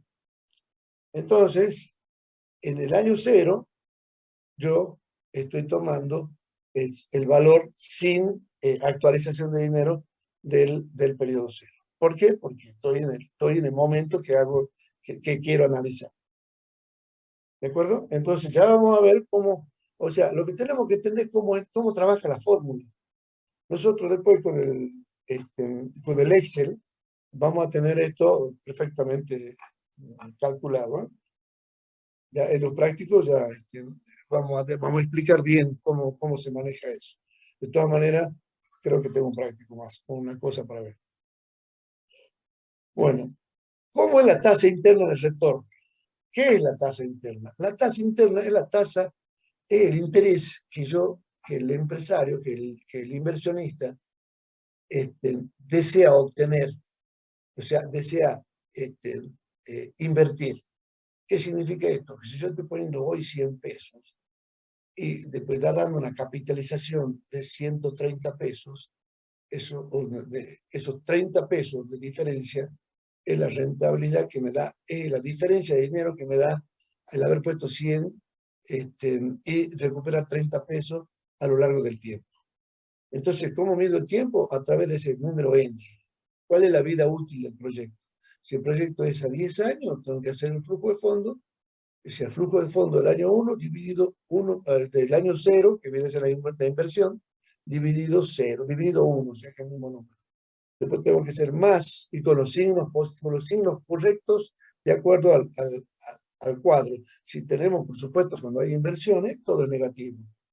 Después vamos a ver qué flujo de fondo tenemos en el periodo 1, medio positivo, medio negativo, tengo que analizar eso. Y lo divido sobre 1 más I a la 1, donde I es la tasa de corte, la tasa que yo acepto para que el proyecto funcione. Es la tasa que se impone en el proyecto. Entonces, así lo hago con 1 más I el flujo de fondo 2, dividido 1 más I a la 2. Si la tasa de extracción del proyecto es el 20%, va a ser dividido 1.2 al cuadrado. Y así, en el flujo 3, 1.3 al cubo, así sucesivamente. Y eso estoy trayendo todo el dinero futuro a valores de hoy.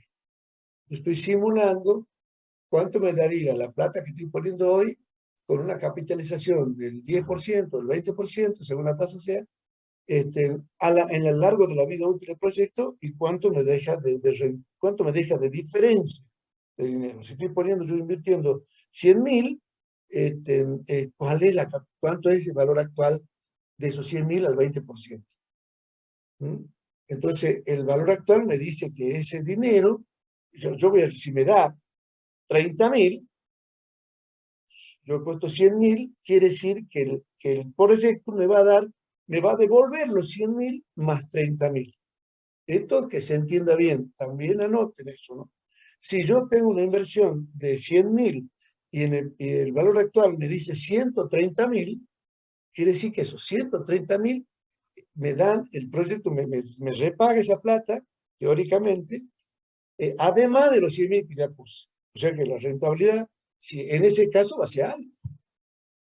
Entonces tenemos que empezar a entender los números para saber leer los números. ¿Vamos? Entonces, para sacar la tasa interna del retorno, tenemos que igualar el valor actual de los ingresos al valor actual de los egresos. O sea, ¿qué es la tasa interna del retorno?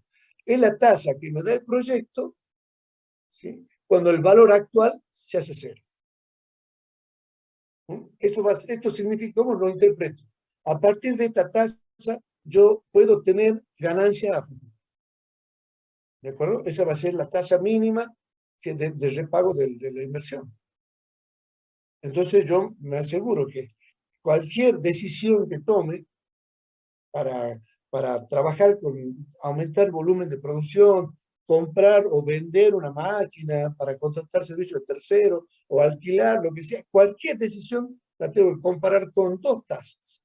La tasa interna del proyecto, que tiene un entendimiento, y la tasa y la tasa de aceptación del proyecto, que es la tasa estándar.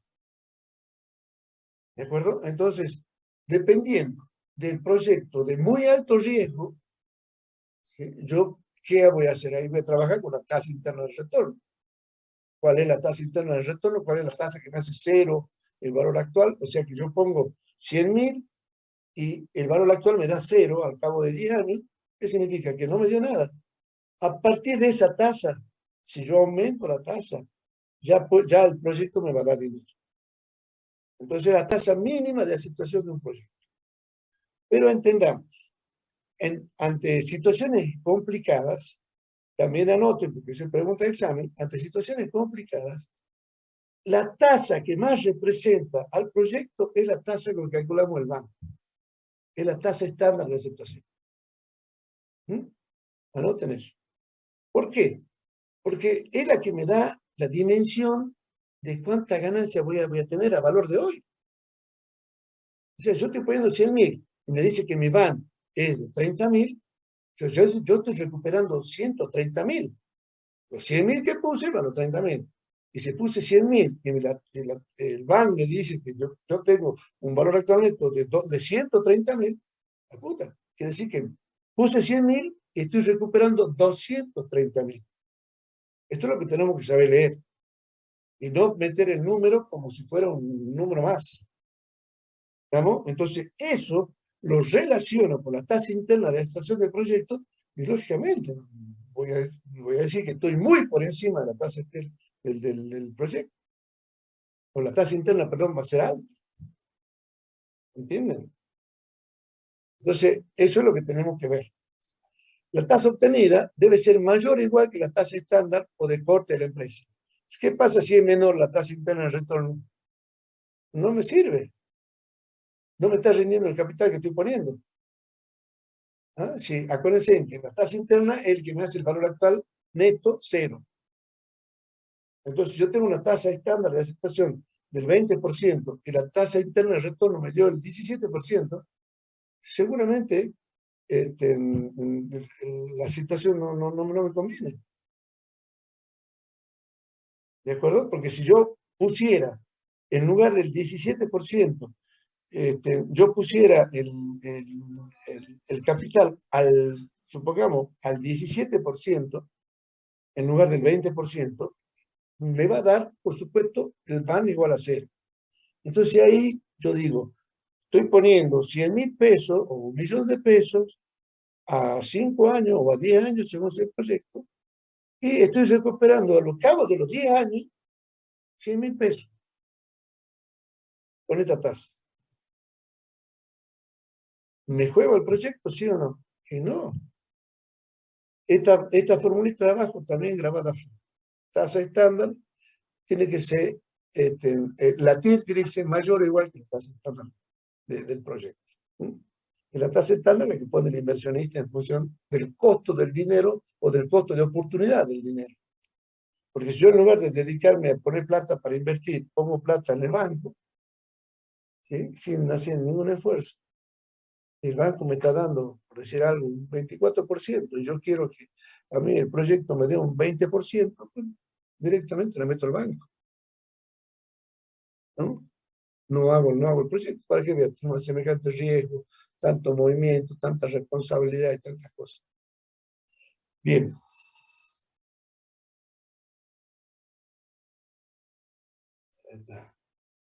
Bien, entonces aquí tenemos el gráfico de cómo es la tasa, cómo se grafica esto, ¿no? Tomando este, la recta de el eje de la Y como valor actual y el eje de la X como la tasa. Bien, y aquí es para entender cómo es esto. ¿Se imaginan esto? Trabajado sin calculadora, sin computadora. Estarían toda la vida. ¿No? Bien, y este es el valor, esto es la fórmula de valor actual. ¿Sí? Acá está todos los flujos de fondos. Acuérdense que el proyecto tiene N años de vida útil. El año cero yo tengo inversiones, por eso tengo menos I sub cero, que significa que toda erogación, todo gasto. Y después le voy a sumar el flujo de fondos del periodo 1 dividido 1 más I a la 1, donde I la tasa estándar del proyecto. Flujo de fondos del periodo 2 dividido 1 más I al cuadrado. Estamos en el periodo 2, por eso N toma el valor de 2. Y así hasta el año, si tiene 10 años, hasta el año 10.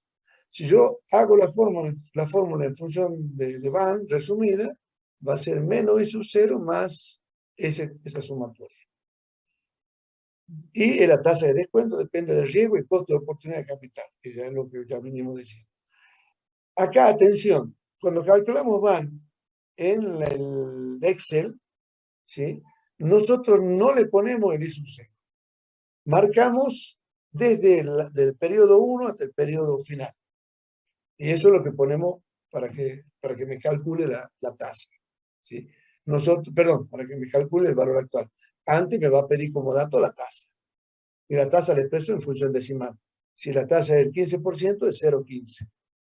Y yo he manchado además todos los periodos de flujo de fondos del año 1 hasta el año 10, si tiene 10 años, y lo tomo automáticamente.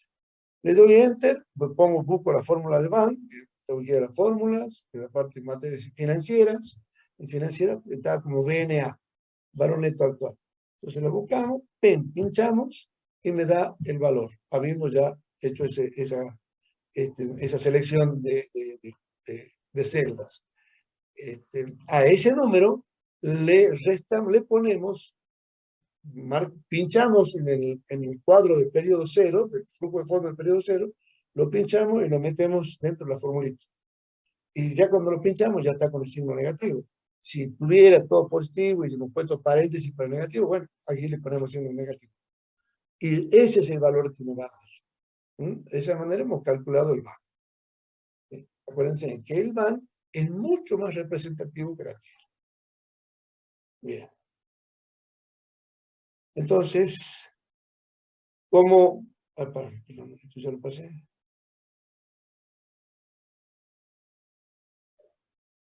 Ahí está. Aquí ya empezamos viendo algunos ejemplitos, como para que tengan una idea de cómo usamos nosotros estas decisiones de tener, cómo consideramos los flujos. Esto lo damos a título de que cuando resolvamos los prácticos, van a ver que la batería de problemas que tenemos habla mucho de situaciones comparadas de dos proyectos, una situación actual y una situación futura. ¿Ah? Entonces, en esa comparación decimos, bueno, ¿qué pasa si incorporo una máquina para producir lo que estoy comprando, un insumo que actualmente es un producto semi-elaborado, que lo voy a meter en mi cadena de producción, y en lugar de seguirlo comprando a un tercero, decido fabricarlo yo? O también está la otra. Vengo haciendo este subproducto o este insumo, ¿y qué pasa si yo ahora lo contrato a terceros? O bien, ¿qué pasa si tengo una máquina que tiene alto costo de mantenimiento y decido cambiarla por otra máquina? No necesariamente la misma máquina, sino otra que cumpla funciones parecidas o con la misma función y que tenga otra dimensión. Ejemplo, un transportador de banda neumática, una zona central transportadora, y lo puedo cambiar por un transportador de cangilones o por un ducto hidráulico. ¿Ah? Entonces, ¿qué inversiones tengo que hacer? ¿Por dónde veía el ducto o la cinta? ¿O dónde está la cinta? ¿O dónde está el gusano? Entonces, plantear las situaciones reales, simuladas, para sacar los números. Entonces, aquí vemos, por ejemplo, el caso de comprar una máquina. Una empresa evalúa la inversión a realizar una inversión de realizar una inversión. Evalúa una inversión. No sería, evalúa la posibilidad de realizar una inversión de incorporar una nueva máquina. Inversión de nueva máquina, 40.000. Gasto de mantenimiento anual de esa máquina, 3.000, que son los costos ya. Ingresos previstos por mayor productividad, 18.000 pesos. Vida útil de la máquina nueva, 5 años. Tasa de corte de la empresa, o sea, el I, el 0,19, 19%. ¿Qué decisión toma la empresa? ¿Cómo se arma el flujo de fondo y cómo calcula el banco? ¿De acuerdo? Graben bien esto y esto viene acá. Entonces, ¿cómo hacemos? En el año 0, la inversión va a ser 40.000 pesos. La máquina vale 40.000 pesos. Gasto de mantenimiento anual de 3.000 pesos. Ahí están los 3.000 pesos anuales. Costo de mantenimiento, que es el único costo que tenemos. Y después me dice que tengo una diferencia, un aumento de ingreso a la venta de 18.000. Este problema está planteado exactamente para que calculemos sin tocar ningún número. Entonces, esto de costo y esto es la diferencia de ingresos. Entonces me queda un saldo positivo de 15.000 pesos todos los años. Ese es el flujo de fondo. Entonces me da aquí el flujo de fondo total y le calculé el VAL con la tasa de corte del 19% al 0,19 y me da un valor de 5.800 pesos. ¿Cómo lo interpretan? Acuérdense que yo les dije que esto es el sobrante, que significa que yo pongo los 40.000 pesos ahora y en 5 años recupero 45.864 pesos. ¿De acuerdo? Y si de acá nomás yo les pregunto, ¿cuál es el tiempo de recuperación del flujo de fondo? ¿Ah? Ya vemos que en el segundo año todavía no lo he recuperado, tengo 30.000. Recién en el tercer año, durante la vida útil del tercer año. Entonces, ¿y aquí cómo hacemos para calcular? Establecemos una proporcionalidad. O sea, 30 menos 40, 40 menos 30, ¿cuánto es? 10. Entonces, acá yo tengo 15. Significa que 10 sobre 15 es 2 tercios. ¿No es cierto? Entonces, los 2 tercios del año, en meses, ¿cuánto sería? Si divido el año en meses, o sea, un tercio de un año son 4 meses. Entonces, el segundo tercio, ¿dónde estamos? Las 8 meses. Entonces, la devolución del dinero, el periodo de recuperación va a ser de 2 años y 8 meses. ¿Han entendido? Sin necesidad de hacer ninguna operación. ¿Cómo quiero que se razone? Entonces, siempre es por coeficiente de proporcionalidad. O sea, ¿cuánto me falta? En el año 2 tengo devuelto 30.000 pesos. Me falta 10.000 para completar los 40. Entonces, pero tengo 15.000 en el año 3. Entonces, son 2 años y dentro del tercer año recupero. ¿Y cómo es el tercer año? Ya le dijimos. 10.000 representa, hago 10.000 sobre 15 y me va a dar 0,66.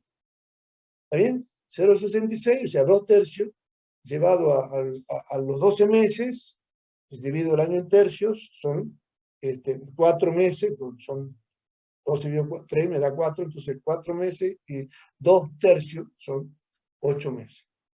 Entonces la respuesta es 2 años y 8 meses. Y ahí toma la decisión. Yo voy a estar, ¿me conviene o no me conviene?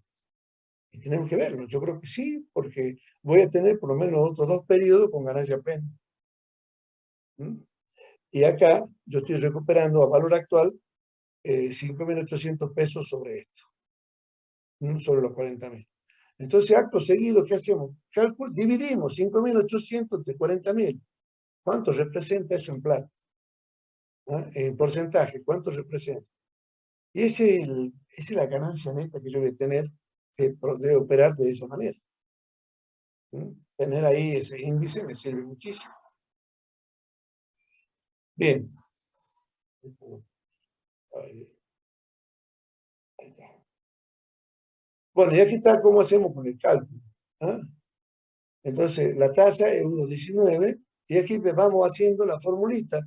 esta formulita que tenemos acá, esta. Esa es la formulita que estamos haciendo para calcular el banco. ¿Ah? Bueno, lo dejo porque es bastante elemental, digamos. ¿Mm? Tomando un flujo de fondo neto por año, que está dibujado acá, que es 15.000. Viene de restar 18.000 menos 3.000. Y acá el año cero es 40.000. Está operado matemáticamente y me da esta suma final de 5.800 del flujo de fondo. Bien, sigamos nomás. Aquí lo voy graficando, he graficado todos los puntos que me da acá, estos valores, ¿sí? Entonces, lo grafico, lo pongo en la escala correspondiente, aquí tengo tiempo y van, eso que hicimos hace un rato, y me da esta curva, donde en el año 5 voy a tener el valor actualmente 5.800. ¿Ah? Entonces, el periodo de recuperación es todo esto, con dinero actualizado. Sin dinero actualizado, el periodo de recuperación pasa, acuérdense, a los 2 años y 8 meses. Más o menos por acá. ¿Ah? Así que es importante el valor del dinero en el tiempo. Miren la diferencia. ¿Ah? Ahí tenemos casi 1 año y 4 meses más y casi 1 año y 6 meses. Viendo el gráfico. De diferencia entre un sistema con actualización de flujo y otro sin actualización de flujo de fondo. Bueno, entonces aquí está analizado. Todo esto que yo les dije está explicado acá, sé que ya lo pasamos. Consideración, lo que yo dije, lo que expliqué, que está explicado ahí también, es lo que necesitamos que entiendan. ¿De acuerdo? No es que lo tengan ahí, no. A esto tienen que ser Maradona o Messi para manejar toda esta información. ¿De acuerdo? Acá en esto no puede haber un equívoco. Y con esto nunca ponemos, o ponemos 10 o ponemos 0. ¿Estamos? Acá, y no vengan con quejas después, no, pues yo armé un punto mal puesto, está tomado, porque se cae el proyecto. Y además, yo tengo que tener el hilvane de la lógica del número. Ya somos grandes como para poner números ilógicos. Menos acá, si con el costo ya era mucho, se imaginan acá, la responsabilidad es mucho peor. Entonces acá o está bien o está mal. ¿Estamos? Entonces acá o tenés 100 puntos o tenés 0 puntos. No hay 70, ni 60, ni 50, ni 80. ¿Entendido? Entonces, por eso vienen los parciales y mete la pata en algo y ya está. ¿Mm? O no he interpretado bien un concepto y también está mal. Por eso es que necesitamos que esto sí o sí lo domine. Y este es el plus que va a mantener después a futuro. Con esto podemos manejar un proyecto como líderes. No necesariamente tenemos que entender todo el proyecto. Entenderlo mínimamente, sí. Y saber cuáles son los parámetros de restricciones también.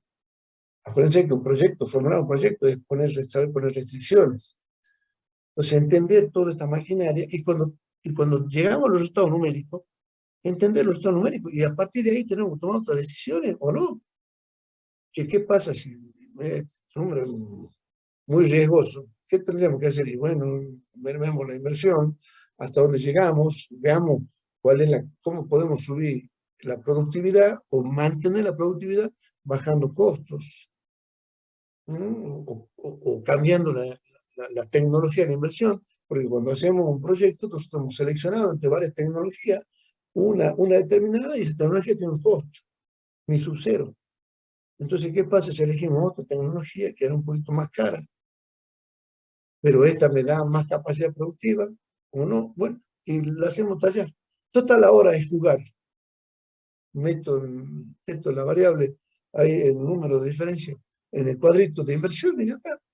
Ya me da la actualización. Y lo hago dependiente de alguna celda donde ponga producción por año y cambio la producción por año.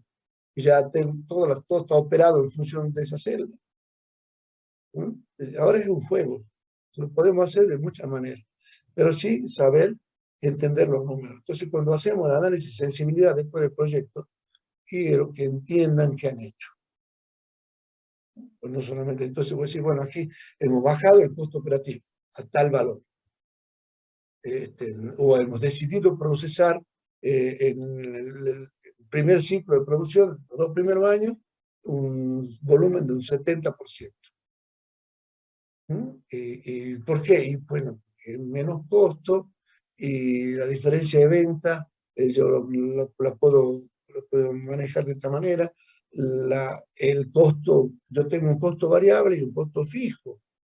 Entonces veo la incidencia del costo fijo sobre el 70%, que a lo mejor es significativa o no, y en función de eso tengo que ver cómo pondero. ¿De acuerdo? Entonces, o también tengo un dato del fabricante que me dice que hasta el 70% consume el 50% de energía en la máquina. Y también es posible. Y ya cuando paso el 70%, ya tengo que consumir el 100% de la energía. Entonces vemos cuál es el costo de la energía, y por lo general son máquinas importantes que tienen muchos servicios de energía necesarios. Entonces vemos cuántos vatios consume, cuál es la diferencia en vatios, y bueno, está. O a lo mejor, en lugar de trabajar de día, hacemos trabajar de noche. ¿Me conviene? Sabiendo que de noche tengo otro régimen de sueldo. ¿O no? ¿Qué dice el sindicato? Y bien, después voy a ver que yo de noche pago hora valle en las tarifas de energía. Entonces, si el consumo es importante, la decisión va a ser importante. Entonces, yo modificando el planeamiento, la planeación de la producción, puedo modificar también la rentabilidad. ¿Se entiende? O sea, miren la importancia que tiene saber entender todos los números y manejar todo un proyecto y manejar los costos. ¿Vamos? Entonces van a ver que las consideraciones son múltiples. Lo mismo si el proyecto tiene agua para enfriar y no es agua de proceso, o si tiene agua de proceso y tiene aguas madre, ¿qué mejora le puedo poner al agua madre para que en lugar de tener un concentrado de un 8%, un 10% que tiene las aguas, o un 20%, puedo tener un concentrado de un 30%? ¿Y cómo lo puedo hacer? Y que yo poniendo un filtro de membrana, un filtro de máximo gradiente, y muchas cosas. Entonces las decisiones son tecnológicas, que se reflejan en los números. Acuérdense, ustedes están para fabricar el número. ¿Qué es lo que están haciendo? Es lo que estamos haciendo. ¿Ah? Vamos a ver qué consideramos en la evaluación. Bueno, todo esto yo ya lo expliqué recién. ¿Ah? El método más rigurosamente aceptado es el BAL, se complementa con el TIL. Ambos métodos dan la misma recomendación acerca del rechazo, acepto o rechazo un proyecto. Se recomienda un proyecto sobre otro, o que sea que lo clasifique, pero siempre el más importante de todos es el BAL. ¿Por qué? Porque incorpora la tasa que el empresario, que el inversionista necesita. ¿No? Entonces, acá me da diferencia Tiriban, y me da un ejemplo justamente para que sigamos eso. ¿Ah? Y veamos cómo lo está procesando. Entonces tenemos a ver, dos proyectos, ¿no? La inversión, una inversión A y una inversión B, y los egresos son de A, son 10.000, y con los ingresos de 12.000. O sea, me da 2.000 pesos de diferencia. El B también me da 2.000, me da 2.700 de diferencia, pero mayor ingreso, mayor volumen. Entonces, vamos a hacer, sacamos el VAN y sacamos la TIR. Acá el VAN me da 900 pesos, aquí la TIR me da 20%. Acá el VAN me da 1.100 pesos y la TIR 18%. Y acá tengo la información cruzada. Acá me dice que según VAN conviene el proyecto A. Según TIR, digamos, conviene el proyecto A, perdón. ¿Sí? Porque 20% es mayor a 18%. La rentabilidad que va a tener el proyecto. Rentabilidad interna, la tasa interna de retorno. Y según el BAN, me conviene el proyecto B porque me da mayor flujo de dinero que el primero. O sea, ya un valor actual del proyecto mayor. Entonces, ¿cuál es el método que más se apropia? Así como esto, cuando son proyectos que están con los números ahí medio cruzaditos, siempre tenemos este tipo de problemas. ¿Ah? Y ahí nosotros nos decidimos por el BAN. Acá lo vamos a decir. El 14%, bueno, aquí me explico todo. Finalmente, nos volcamos por el BAN. Entonces, vamos a ver. El BAN es el 14%, la tasa estándar es el 10%, ¿no? Eso es lo que te incorporan para calcular esto. Tenemos una tasa estándar del 10%. El TIR, la tasa interna de retorno, compara ambos proyectos con valores absolutos, valores absolutos. Entonces, en el caso de acá, el A, ¿sí? Aquí me dice que el B invierte 5.000 pesos más que A, porque estoy invirtiendo 15.000 versus 10.000, y obtiene 5.700 pesos más de diferencia. ¿Ah? O sea, yo tengo, ¿cómo? Perdón, obtiene en ingresos, ¿sí? 5.700 pesos más que la A. Estamos comparando con el A. ¿Mm? En cambio, en el caso del TIR, la TIR entiende que 10.000 pesos rinden 12.000, o sea, un 20%, que esto que tenemos acá en el caso de la A. Los otros 5.000 más del proyecto B rinden 5.700 pesos, que daría una TIR del 14% superior al 10%.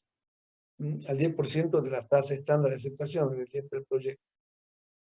Ese 14% hace bajar el rendimiento del 20% de la A al 18% del B. O sea, si lo esperamos matemáticamente, vamos a tener estos resultados. En ese caso, el proyecto B es el más recomendable. ¿Por qué? Porque tiene mayor tasa, mayor valor actual neto. Siempre en decisiones de ese tipo, nosotros nos volcamos por el B. ¿Qué tenemos que estudiar? Si la tasa de corte tiene un riesgo. ¿Qué pasaría si estamos hablando de acá tenemos un BAN, perdón, una tasa estándar del 10%, ¿sí? Y aquí tenemos una TIR del 20 y una TIR del 18. O sea, está lejano al 10%. Pero cuando tenemos las TIR me da muy cercana a la tasa estándar, ¿sí? La decisión ahí tiene que pasar por el BAN. Igual que en este caso. Siempre nos volcamos a trabajar con el BAN, que es el módulo, que es el número que más representa la realidad de la inversión. Entonces, no sé qué dice aquí, yo no tengo la... A ver. ¿Alguien me puede decir qué dice arriba? Pues no puedo leer, yo tengo una pantalla con un cartel ahí. Caso de igual egreso. Opa.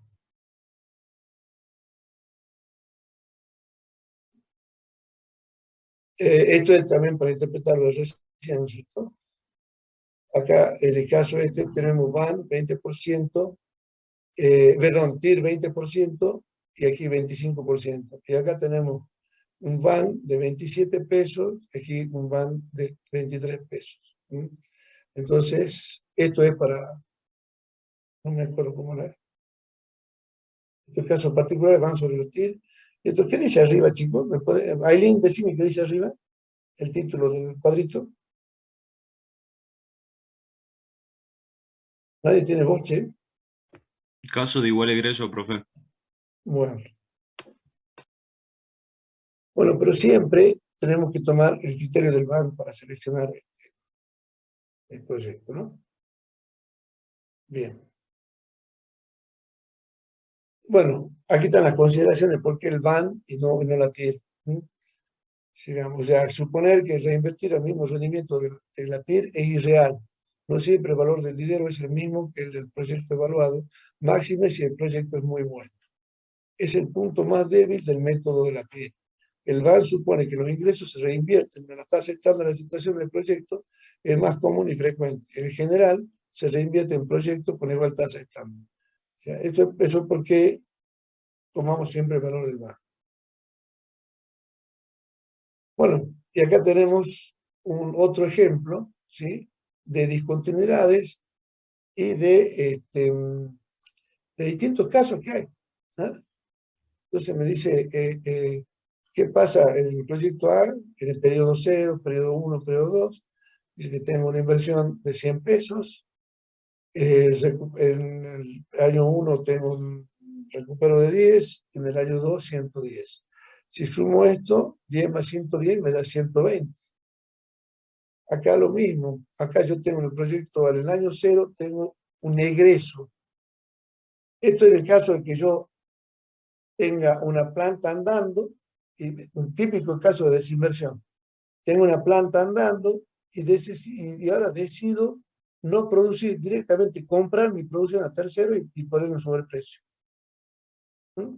En ese caso, tengo un ingreso de 100 pesos en el año 0 y egresos de esto porque estoy simulando la compra. O sea, ya no produzco más, entonces dejé de tener esos ingresos. El caso este que estoy recibiendo un préstamo al 10%. El caso del producto C, del proyecto C, es una inversión no convencional. Aquí estamos en el proyecto C, ¿no? Estamos en una inversión no convencional. Me dice que en el periodo 1 tengo 240 pesos, en el periodo 2 tengo un egreso de 142 pesos. Estamos acá. ¿Ah?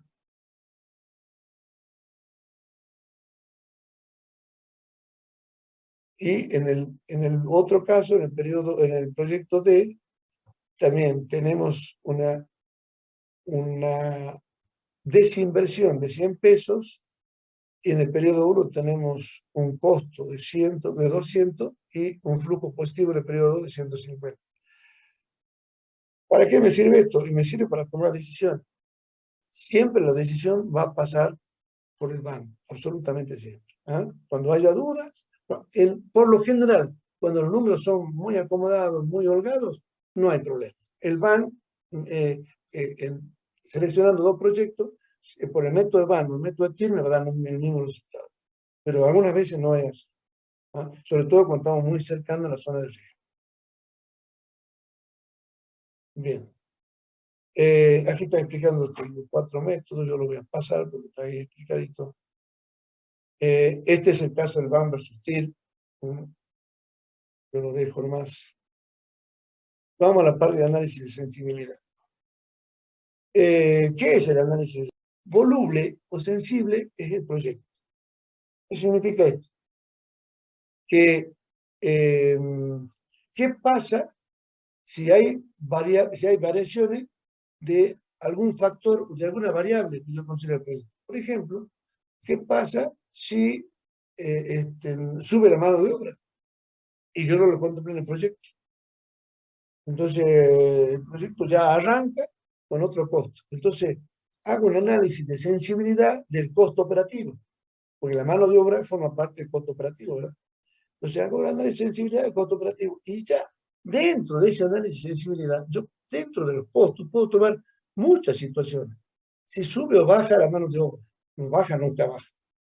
Si sube el costo de los servicios, de la energía, tenemos un valor ahora y resulta cuando de repente ha subido todo, como pasó hace poquito, ha subido el combustible un 6% y no estaba previsto. Entonces ha subido solamente en Salta, no en el resto del país. Entonces, ¿cómo incide eso?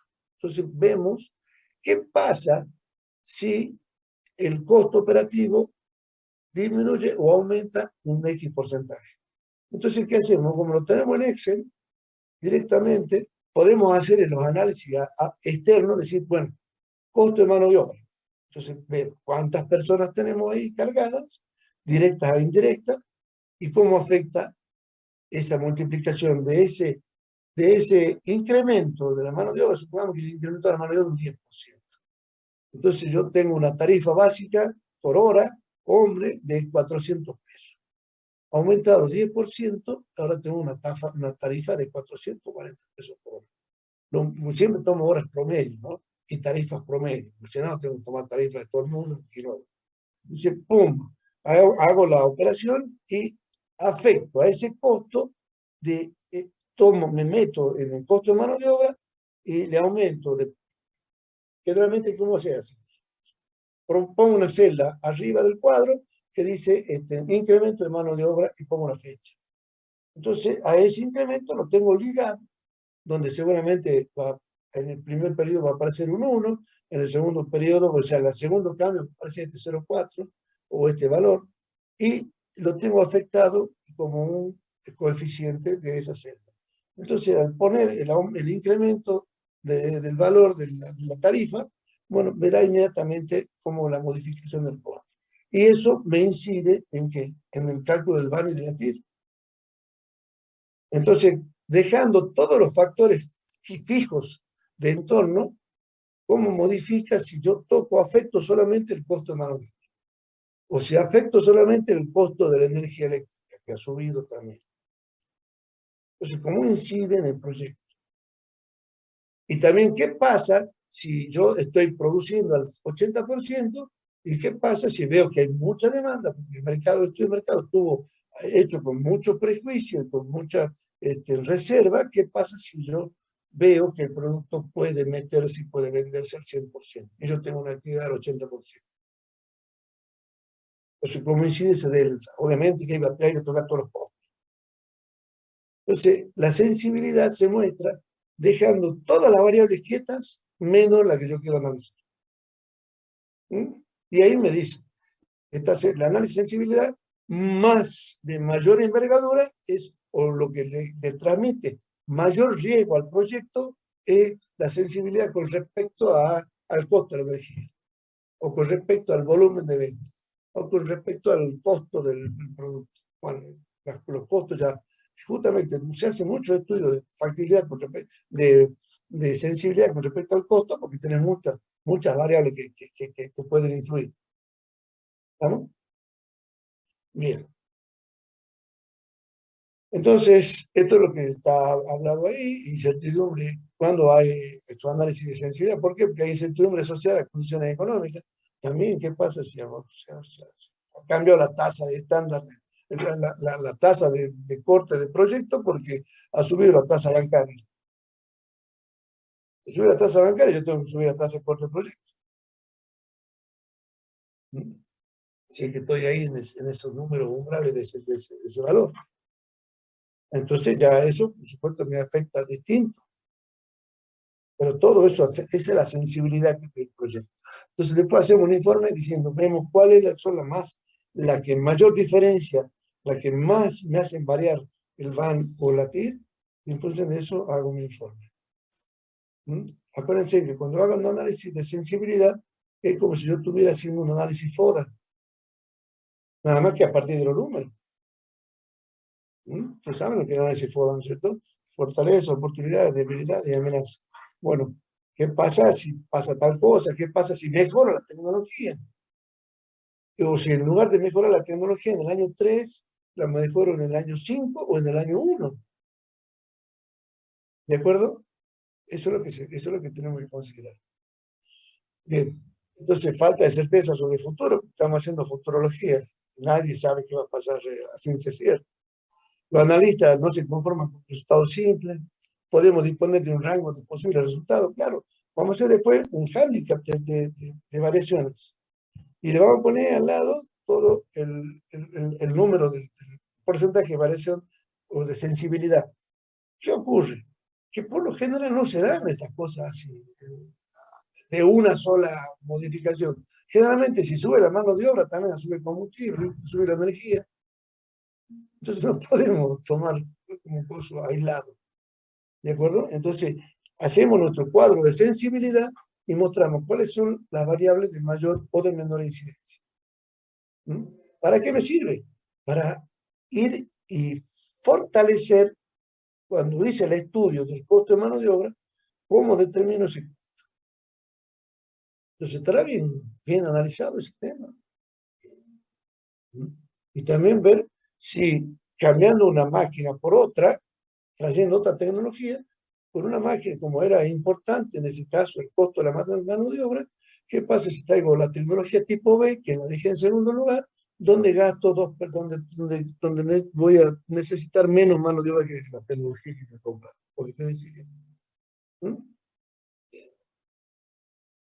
Y esto, por ejemplo, tiene un mosaico de datos, toma decisiones. Siempre uno tiene que tomar decisiones en paciente.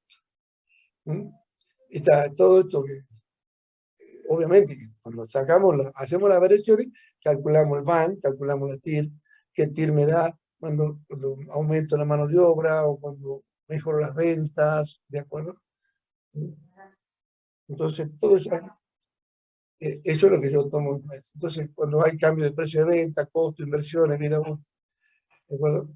No es posible hacerlo con cambios simultáneos en varios parámetros por dificultad de la visualización. Pero sí hay métodos, ya hay métodos matemáticos, que son programas que se incorporan en el proyecto para calcular qué pasa si hay una combinación de factores. Ahora, ¿cómo hacemos para aceptar la combinación de factores? Es un modelo matemático. Entonces me puede servir para tomar decisiones a futuro, pero no las puedo prever. ¿Sí? ¿De acuerdo? Hay un modelo matemático que nosotros no lo tenemos porque no lo usamos, además que cuesta dinero, donde yo puedo hacer variar hasta 4 o 5 funciones, 5 variables a la vez. ¿Sí? Es un modelito, tiene un nombre, el nombre del autor que lo hizo, y es un programita para eso. Y acá en este tipo de cosas, supongamos que yo tenga la posibilidad de bajarlo a la formulita y de la variación conjunta, apenas lo meta en mi máquina, ya me viene un aviso de usurpación. Porque es una fórmula que está muy protegida. Entonces conviene no meterla. Porque después me piden la actualización del Windows, inclusive. Entonces hay cosas que no hay que aventurarse a hacerlas. Todos pirateamos cosas, pero bueno, esta no. Bien. Y aquí analizamos una por una las sensibilidades. Sensibilidad de ventas, sensibilidad de costos, cambio y combinación de costos y ventas, y cuáles son las consideraciones más importantes. Si yo modifico las inversiones, acuérdense que modifico las amortizaciones. Y tiene mucha importancia en la determinación de la utilidad, del impuesto a la ganancia, y por ende de la utilidad. ¿Qué pasa si yo estoy procesando al inicio a un 60% de capacidad y no al 100%? Entonces, ¿cuál es el costo de oportunidad de no usar ese 40%? Yo puedo desarrollar una política más agresiva para poder meter el 100%. Entonces, todas esas cuestiones tenemos que considerar, incluir los intereses, el valor del rezago, tener en cuenta los impuestos directos, la vida útil. Es posible introducir un factor de incertidumbre y lo podemos poner. ¿A dónde vamos a poner el factor de incertidumbre? Vamos a multiplicar ¿qué? ¿Los egresos o los ingresos? O bien afectamos directamente el flujo final de fondos. Ponemos factor de incertidumbre que va a ser positivo o negativo, según hayamos estudiado la incertidumbre. Generalmente negativo. Y eso me va a generar un nuevo mal, un nuevo TIR. Entonces, todo esto tiene que ir marcado con la sensibilidad. Bueno, eso es la clase de hoy. Aquí hemos visto en 2 horas todo lo que es la evaluación del proyecto. Hemos visto durante 6 capítulos anteriores todo lo que es la formulación del proyecto. Aquí hemos visto en 2 horas lo que es la evaluación. La materia se llama formulación y evaluación. Entonces aquí tenemos la evaluación. Ahora, por supuesto, lo viene la parte más bomba, que es la parte de hacer los ejercicios. Y sorteando todas las dificultades con los ejercicios. Y tenemos una batería de ejercicios bastante lindas y muy numerosas. Donde, repito, acá tenemos que ser Maradona. Maradona llamó. No sé. No podemos equivocar. Equívoco cero. Equívoco cero. Hay que tener mucho criterio con los números y mucho cuidado. Ustedes piensen que el día que uno labura con esto, se dedican a hacer proyectos, a ver, si lo contratan a uno, para que haga un proyecto, lidera un proyecto, piensen que la primera persona que lo va a evaluar va a ser el economista que trabaja en la empresa. Y ese tipo maneja los números de la empresa muy finamente, con mucho detalle. Entonces son ellos los que lo van a observar sobre todo el análisis de sensibilidad, porque después el otro estudio, tipo más o menos ve que los números son coherentes, no te dice nada. Ahora, pero sí analiza la sensibilidad. Y ellos tienen conocimiento de datos históricos, cómo ha variado. Mira, aquí en tal año ha bajado el precio de tal cosa, y eso ha incidido para que el insumo suba de precio, porque ha sido demandado, o menos, que sea más, o el precio ha subido, en fin.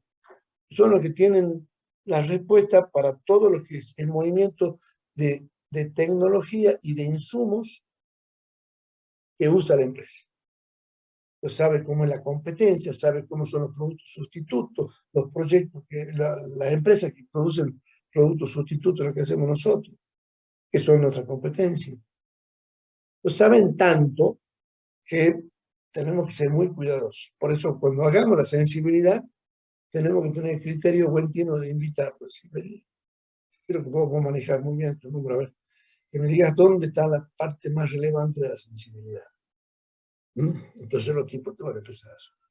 Pero si vemos que son muchos los factores de sensibilidad, o realmente vemos que el riesgo, porque tenemos un VAN una tasa de VAN muy cerca de la TIR, la tasa de riesgo es importante, entonces en ese caso sí nos conviene conseguir el programita para ver qué pasa con variaciones simultáneas de muchas variables.